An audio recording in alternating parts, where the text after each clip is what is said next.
அனைவருக்கும் வணக்கம். தமிழ்நாடு முன்னேற்றக் கழகம் தலைவர் KRP ருத்ரன். இன்று தமிழ்நாட்டில் பரபரப்பாக பேசப்படக்கூடிய விஷயம் என்னவென்றால், அதிமுக கட்சி இரண்டாக பிளவாகியுள்ளது. அது சம்பந்தமாக தான் தமிழ்நாடு முன்னேற்றக் கழகம் சார்பாக நம்முடைய கருத்துக்களை நாம் பதிவு செய்கிறோம். ஏற்கனவே அதிமுக சார்பாக போட்டியிட்டு 47 எம்எல்ஏக்கள் வெற்றி பெற்றார்கள். அந்த 47 எம்எல்ஏக்களில் ஒரு 25 எம்எல்ஏக்கள் ஒரு பிரிவாகவும் மீதி உள்ளவர்கள் இன்னொரு பிரிவாகவும் பிரிந்து நேற்று நடந்த ஃப்ளோர் டெஸ்டில் அவர்கள் பங்கிட்டார்கள்.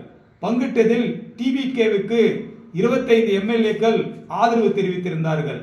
அந்த ஆதரவை எதிர்த்து அதிமுக பொதுச் செயலாளர் எடப்பாடி பழனிசாமி அவர்கள் அந்த 25 பேரையும் கட்சியிலிருந்து நீக்கப்பட்டு அந்த கடிதத்தை இன்று சபாநாயகரிடத்தில் கொடுத்திருக்கிறார்கள்.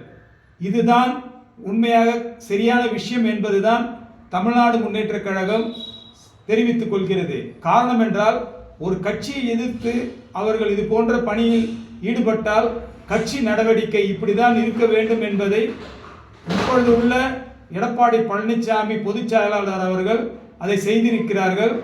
அதை தமிழ்நாடு முன்னேற்றக் கழகம் கண்டிப்பாக பாராட்டுகிறது.